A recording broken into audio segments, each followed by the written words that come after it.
tergiversado en todas las fuentes legales antes de confirmar definitivamente que no existe razón para la prohibición. Con esta breve introducción a lo que es el marco metodológico procesal, respecto de la reproducción asistida hay tres principios básicos que con ciertas restricciones favorecen en primera instancia una cierta permisión desde el judaísmo para la manipulación de la fertilidad. Primero es el precepto de fructificarse y multiplicarse y de llenar la tierra en el Génesis 1:28, cabiendo destacar justamente que dicho precepto recae sobre el hombre y no sobre la mujer, por cuanto el verbo, técnicamente el verbo en hebreo que se usa en ese versículo está en singular, leyendo sojuzgará, es decir, refiriéndose al hombre, digamos. El segundo es el precepto de misericordia, o llamado técnicamente Gemilut Hasadim, que es más bien de benevolencia, y el tercero es el precepto de mantener la integridad familiar o la paz familiar. En la literatura legal, el cumplimiento del precepto de ser fecundos se considera de la mayor importancia, debido a que el cumplimiento de todos los otros mandamientos o preceptos depende de este primero. De hecho, en Isaías 45:18 se refuerza este precepto indicando la voluntad de Dios para poblar la tierra, diciendo que justamente Él estableció la tierra no para desolarla, sino para que esté habitada. Ahora bien, este precepto no implica tampoco la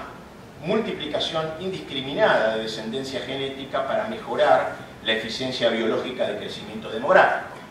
Por lo contrario, dicho precepto se regula mediante otros que lo restringen al ámbito marital y mediante estrictas formas procedimentales, evitando transgredir la proscripción, por ejemplo, del incesto u otras relaciones prohibidas, así como también evitar transgredir otras regulaciones en la actividad sexual, incluso dentro del marco marital, limitando así, por ejemplo, la actividad sexual y la difusión de genes biológicos, sino también la dilución en la transmisión igualmente importante de la cultura y las tradiciones consuetudinarias de generación en generación, y todo ello numerosas veces repetido a lo largo de la literatura bíblica y talmúdica. Por tanto, cualquier aumento de la fecundidad se evalúa en el judaísmo no solo por su capacidad para aumentar el número de hijos, sino también por el modo y las posibles transgresiones que se cometan en pos de dicho objetivo y el efecto que puede tener sobre la existencia y el funcionamiento adecuado del núcleo familiar en que, por supuesto, se pronuncie el contenido cultural a las generaciones siguientes. Brevemente, como dijimos, el mandamiento de la benevolencia, ¿no? En los casos de sufrimiento personal tenemos el deber de practicar el precepto justamente de benevolencia, originado en el versículo Levítico 19:18, que reza: ama a tu prójimo como a ti mismo, y en consecuencia es necesario utilizar tanto las posesiones, la fuerza física y el talento con el fin de disminuir el sufrimiento del prójimo. Y obviamente el hombre y la mujer constituidos en matrimonio, sin hijos, está dentro de esta categoría y existe una clara obligación para ayudarles en todo lo permitido, siempre y cuando nadie más se vea perjudicado. Por lo tanto, no toda manipulación de la fertilidad para traer al mundo descendencia será bien vista, por cuanto no todo procedimiento constituye uno acorde a la ley y por ende provocando lo contrario a la benevolencia. Y la tercera, la integridad familiar, la paz familiar, son también muy relevantes e importantes en la ley judía, con el fin de restablecer las buenas relaciones y la confianza mutua en caso de graves dificultades en el matrimonio, hasta el punto que incluso el mismo precepto de la Torá incluye el permitir borrar el propio nombre de Dios en pos de llevar la paz a la familia. Muy bien. A la luz de estos tres principios, básicamente, se puede ver y se puede analizar tanto el procedimiento para la inseminación artificial como para la fecundación in vitro entre cónyuges y también con donantes. Por un lado tenemos que esto constituye una solución para el problema de la infertilidad en la pareja legítimamente constituida, y aquí estoy hablando básicamente de la inseminación artificial y la fecundación in vitro con esperma y óvulo de los cónyuges. Pero también significa un problema a tratar si el esperma donado es de un tercero a una mujer casada, o un problema también si los ovocitos donados son de una tercera donante. Respecto del punto 1, y en relación a la inseminación artificial, dada la prohibición bíblica de la destrucción de esperma basado en el Génesis 38:19, algunos legistas prohíben la inseminación artificial, dado que todo acto sexual donde el esposo no eyaculase directamente dentro del tracto reproductor de su esposa es considerado destrucción de simiente y por lo tanto debe ser evitado. No obstante, la mayoría hoy de los legistas, al considerar que incluso en el proceso natural también parte del semen se pierde, resuelven esta dificultad mediante la implementación de un especial procedimiento que de hecho hoy está en diversas clínicas en el mundo, procedimiento justamente en pos de no transgredir la ya mencionada prescripción bíblica de no destruir el semen ni emitirlo inútilmente, sin por supuesto masturbarse, no eyaculando dentro del canal vaginal, todo ello, como dije, basado en la prohibición dictaminada en el Génesis 38:9, debiendo tomarse justamente el semen del tracto reproductor femenino luego de la relación sexual, permitiendo así la inseminación artificial con el semen del esposo, solo y únicamente en casos donde no hay otra forma que la esposa quede embarazada. No obstante, también cabe aclarar que en caso de que esta colección seminal por posibles contaminaciones y dificultades, también es posible, en caso de que se complique esta colección seminal, hacerlo mediante métodos de estimulación mecánica. Otro argumento por el cual algunos legistas prohíben también la inseminación artificial con el semen del esposo es la sospecha o poca fidelidad en las instituciones y en la manipulación de material seminal, pudiéndose mezclar eventualmente el semen del esposo inadvertida o deliberadamente con otro semen extraño, lo cual resulta en muy serias repercusiones respecto del estatus legal de la descendencia, no solo en relación a la paternidad, la cual se define únicamente en términos genéticos naturales, sino también en relación a aquellos aspectos legales de transmisión patrilineal en la ley judía, como por ejemplo el linaje sacerdotal, así como la futura posibilidad de incesto si dos niños de diferentes madres inseminadas con espermas contaminados en las mismas circunstancias se casaran. Si bien algunos legistas también consideran el problema de adulterio y el consecuente estatus llamado mamzer, o lo que en castellano sería el estatus de bastardo, producto de una relación adúltera o incestuosa, teniendo una vida seriamente dañada en lo social, jurídico, tanto para el niño, por supuesto, como para la niña nacida. No obstante, la mayoría de las autoridades legislativas considera que debido a que la prohibición de adulterio se basa en el Levítico 18:20, cuando dice no yacerás carnalmente con la mujer de tu prójimo para hacerte impuro con ella, al no haber efectiva y actualmente un acto sexual prohibido, la descendencia por inseminación artificial, incluso de un esperma donante, no sería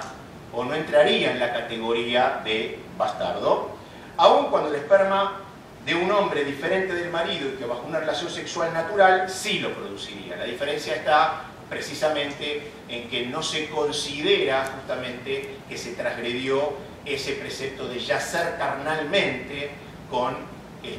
una mujer que no sea la propia. De todas formas, y por las terribles consecuencias de la tipificación de esta categoría de mamzer o bastardo, e incluso que el descendiente de una inseminación artificial por donante se allegue con otro produciendo un mamzer, ante la situación dudosa se prohíbe la inseminación artificial de un donante de espermas judío y por ende también del banco de espermas, por ejemplo, en el Estado de Israel, donde existe la presunción de la alta posibilidad por cuestiones demográficas. En otras palabras, las más importantes autoridades legislativas en el judaísmo coinciden en que la inseminación artificial con el semen de un donante judío, que no sea, por supuesto, el marido de la mujer, está prohibida por estas diferentes razones: posibilidad de incesto, socavamiento de la unión familiar y por sobre todo, por supuesto, entre los cónyuges, aun cuando estrictamente la inseminación artificial por donante no constituye adulterio, sino graves e irreversibles riesgos y daños por las ramificaciones legales relacionadas con el nacimiento de un hijo por inseminación artificial de un donante cuando el padre genético es desconocido. Ahora bien, muchos de estos problemas ocasionados con donantes de esperma judíos se ven solucionados mediante un donante de esperma no judío, eliminando así algunas de las complicaciones legales más importantes en relación con la situación o estatus personal de los hijos. Por ejemplo, el posible fruto incestuoso con un donante de un pariente. No obstante, si bien la paternidad no judía es irrelevante en la judeidad, por cuanto la judeidad se transmite matrilinealmente, se aconseja no hacerlo por cuanto resulta en los inconvenientes de la ruptura de las figuras legales de transmisión patrilineal, por ejemplo, como dijimos, el linaje sacerdotal, y donde el esposo pudiera eventualmente ocultar al hijo su verdadero origen, haciendo pasar como del linaje sacerdotal a alguien que en verdad no lo es, transgrediendo así innumerables preceptos. Lo mismo aplica en caso que si el donante sea del linaje sacerdotal y que no se sepa, y cuyo hijo también lo será, haciendo público por las diferencias en cuestiones cúlticas y otros ámbitos de la vida, que dicho hijo es por inseminación del donante, y también transgrediendo diferentes e innumerables preceptos. Otro de los problemas también es la mecanización del acto reproductivo y el abuso de esta técnica con donantes, pudiendo aplicarse a quienes deseen tener descendencia fuera de los marcos maritales que permite, digamos, la legalidad judía,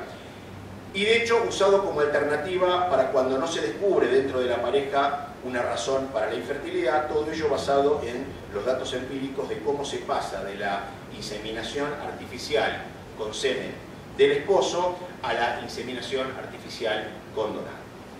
Cabe aclarar además que la inseminación artificial, sea con el semen del esposo o con un semen de un donante, no hace cumplir al esposo, según la ley judía, el precepto de multiplicarse y fructificarse, debido a que dicho precepto involucra el acto sexual natural como variable necesaria del precepto, aunque sí cumple la obligación rabínica de poblar la tierra y no desolarla, tal como indica el precepto que habíamos dicho en el libro de Isaías. De hecho, si bien un causal de divorcio, por ejemplo, en el judaísmo, es la negativa a la reproducción, si ello fuese por causas naturales y uno de los cónyuges se negara a implementar dicha técnica, no oficia esto de causal de divorcio. En conclusión, respecto de la inseminación artificial, solo existe anuencia en el judaísmo para la inseminación artificial con semen del esposo, y siempre que no haya otra forma que la esposa quedase embarazada, y con las serias restricciones bajo la estricta supervisión mediante el personal autorizado que hoy existe y está disponible para todas las clínicas, en donde se supervisa desde la propia colección seminal y hasta la inseminación artificial con el semen, como dijimos, del propio esposo, en donde, por ejemplo, también una de las supervisiones en el procedimiento es que la inseminación se realice luego del periodo menstrual más los 7 días post-menstruación, luego de lo cual la mujer debe hacer la inmersión ritual de acuerdo a la ley bíblica, evitando transgredir la prohibición de tener relaciones sexuales durante dicho periodo, todo ello basado en el Levítico, en el capítulo 15, el capítulo 18. Ahora, no obstante, en caso que ello no fuera posible, dado que esto tiene que ver con el periodo de ovulación,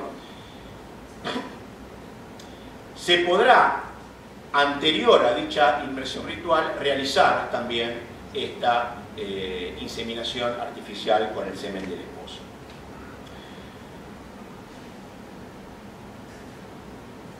En las mismas circunstancias y necesidades, respecto de la inseminación artificial con semen de un donante, si este judío está terminantemente prohibido por las razones ya mencionadas, y si fuera no judío, si bien legalmente no está prohibido, sí está seriamente desaconsejado por los mencionados problemas y riesgos respecto de lo transmisible patrilinealmente, además de no ser el carácter singular del deber que impone el judaísmo en cuanto al recato en las cuestiones sexuales y reproductivas, evitando hacer público lo que debería permanecer en el ámbito privado. Y respecto de la fecundación in vitro, y dentro de esta fecundación in vitro, por supuesto el ICSI, es decir, la inyección intracitoplasmática, con esto en mente, resulta más fácil analizar la técnica de fecundación in vitro con esperma y óvulos de los cónyuges o donantes. Con esperma y óvulos de los cónyuges, más allá que la concepción no se produzca mediante la relación sexual normal y por ello tal como en el caso anterior, tampoco cumple con el precepto de fructificarse y multiplicarse, aunque sí con el de poblar la tierra, la mayoría de las autoridades legales en el judaísmo sentencian, como en la inseminación artificial con semen del esposo, la cierta paternidad legal por parte del padre biológico y la permisión de esta técnica, solo, por supuesto, en los casos en donde la mujer no pueda quedar embarazada de otra forma. Ahora bien, por esta misma razón, dada la no existencia del precepto de procrear fuera del útero, una de las más importantes autoridades desaconseja la fecundación in vitro. Por supuesto, también sí aprueba la inseminación artificial con semen del esposo, aunque sí permite, por ejemplo, la técnica llamada en inglés gift, ¿no?, que es la transferencia del ligamento intrafalopiano, o sea, dentro de las trompas de falopio, donde básicamente se inyecta la mezcla de óvulos y espermatozoides dentro de las trompas de falopio antes de la fertilización. No obstante, y como dije en términos generales, si bien no hay una obligación de procrearse fuera del útero, la mayoría de los legistas no lo consideran una prohibición, permitiendo la fecundación in vitro únicamente, como dijimos, ante el fracaso de todo otro tratamiento, incluso ante el fracaso también de la inseminación artificial con semen del esposo, y no habiendo otra forma que la esposa quede embarazada. Y aquí justamente el mencionado precepto de integridad familiar son los factores de peso en favor de este procedimiento con estas restricciones. Manteniendo los mismos estrictos protocolos de supervisión de materia seminal y en este caso también de los ovocitos desde su colección hasta el final del procedimiento, tal como ya se mencionó en la inseminación artificial con semen del esposo, así como también respecto de la implantación del embrión, evitando transgredir la mencionada proscripción sexual durante el mencionado tiempo en la mujer,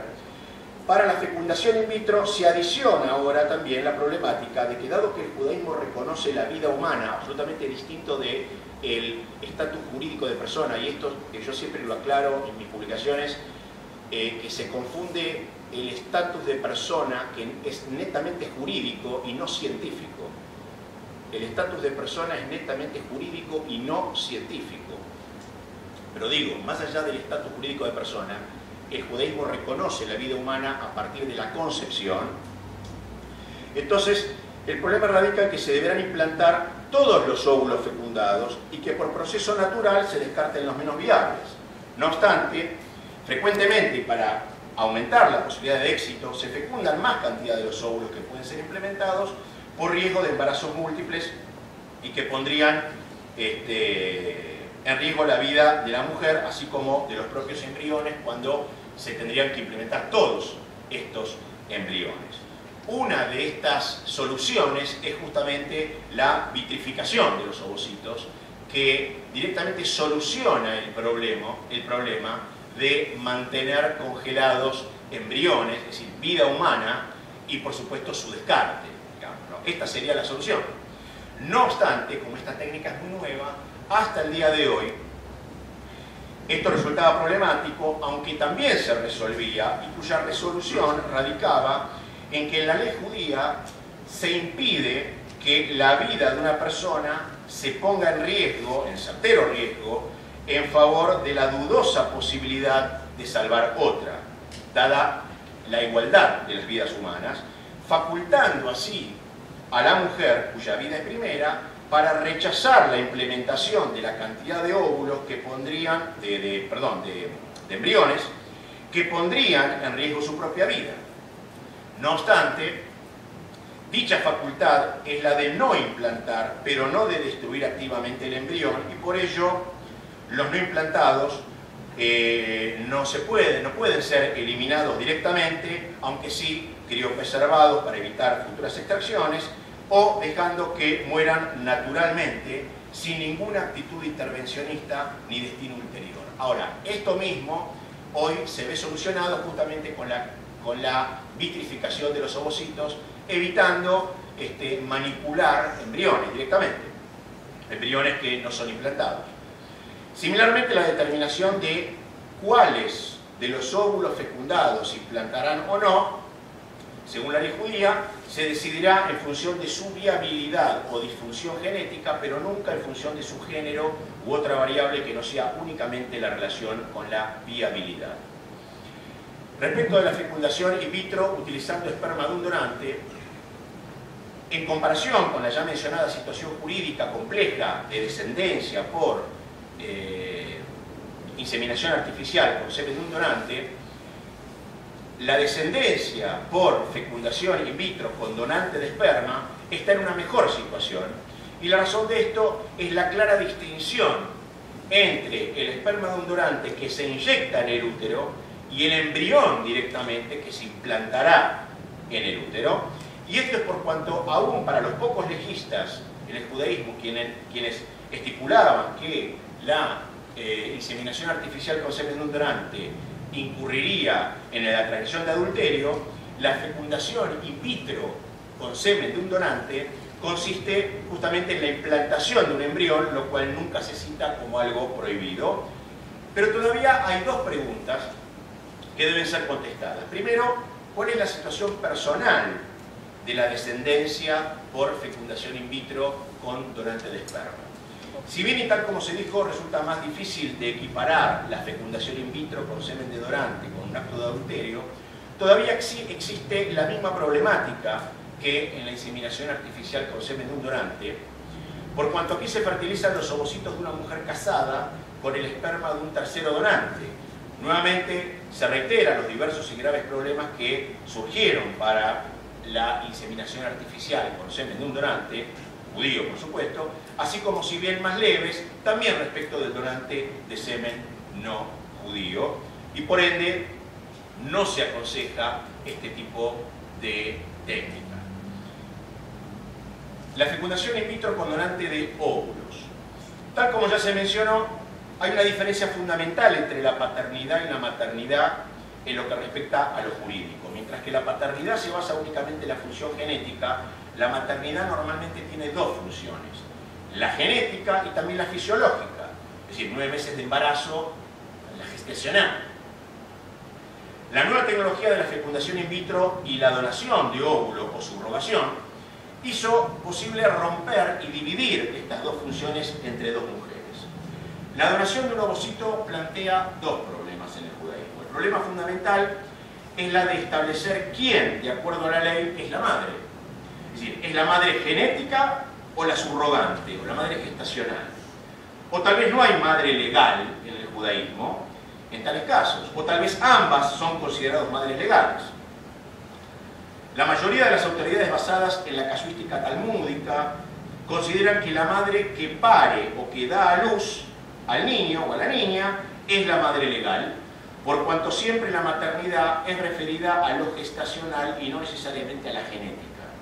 Aunque otros basados en otras fuentes, pero no de demasiado peso legal, consideran a la madre como la genética, y otros incluso la consideran a ambas como madres.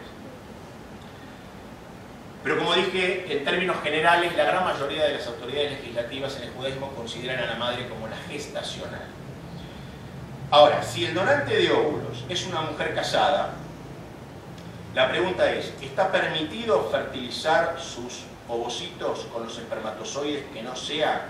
el de su marido? Volvemos a la pregunta anterior. Basado en determinada casuística talmúdica, que no es muy extensa y no excede los tiempos de esta presentación, la cuestión de si la descendencia es considerada el primogénito solo de su madre genética, o si también se considera el primogénito de la madre gestacional, sigue en términos generales sin resolverse. Y esto podría significar que la madre genética es sin duda considerada la madre legal, y que la madre de acogida, la madre subrogante, es una condición fisiológica. Pero en definitiva, como dijimos hoy, la mayoría de las autoridades legales determinan como madre la gestacional. Bien. Por otro lado, y para terminar ya este punto,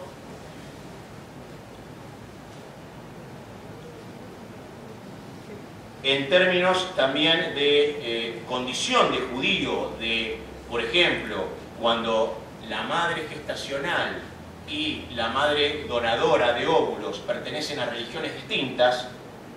esto considera también un grave problema en esta discusión, siendo la posición más generalizada la que sentencia que ante el óvulo no judío y el útero judío, el niño o niña deberá pasar por el ritual de conversión, aún cuando otros no lo demandan, basándose en que el estatus del preembrión anterior a los 40 días de gestación y que la implantación se realiza normalmente entre los 2 y 3 días de la fertilización. Pero por lo general, hoy, ante la mujer gestacional judía y el óvulo de una madre no judía, en general las autoridades determinan un ritual de conversión para la condición de judía de su hijo o hija. Por otro lado, esta razón es por la cual no se puede donar ovocitos cuando la madre fisiológica y la genética pertenecen a diferentes religiones, aunque el donante de ovocitos sea incluso una mujer soltera. Está seriamente desaconsejado esta situación particular en lo que es la fecundación in vitro por donante de óvulos. Y si bien una discusión detallada justamente de los resultados de la fecundación in vitro con donante de óvulos, cuando el donante pertenece a otra religión y por cuanto la condición judía en el judaísmo es matrilineal exigiría el análisis de los textos talmúdicos más allá del alcance de esta exposición, también se destaca el problema de si el niño o niña en este caso podría, por ejemplo, casarse con otros de alguna de sus dos madres, es decir, tanto la genética como la fisiológica, o de ninguna de ambas, sin cometer incesto. Es decir, también existe ese problema. Digamos, en función de quién es la madre o la donadora de óvulos o la gestacional, ¿no?, se va a determinar quiénes son sus hermanos legales y la posibilidad de casarse o con los otros hijos de su madre ovular, de la madre donadora del ovocito, o de la madre gestacional para evitar cometer incesto. Conclusión. La ley judía en su devenir y debate respecto de variados temas, y dentro de ellos los relativos a la bioética, data desde hace por lo menos 3000 años, y respecto de las modernas técnicas de reproducción asistida, no es posible abarcar todos y cada uno de los aspectos y fuentes y metodología por los cuales las actuales autoridades legislativas en el judaísmo determinan al respecto en esta exposición. No obstante, se ha dado cuenta, en principio, de las comunes sentencias en estos tópicos, algunas divergencias y por sobre todo la problemática y los desafíos en esta área de competencia, mostrando que la reproducción humana no es reductible a una mera cuestión técnica en función de los deseos, pulsiones, funciones o antojos del ser humano, sino una cuestión de suma responsabilidad y compromiso, cumpliendo en tiempo y forma nada más ni nada menos que con los preceptos prescriptivos y proscriptivos dictaminados por Dios en el judaísmo y estipulados en la Torá, más su reglamentación en la ley oral, y consecuentemente no librando la técnica, o por sobre todo la tecnocracia, ¿no?, muy comúnmente hoy, en donde lo que es posible hacer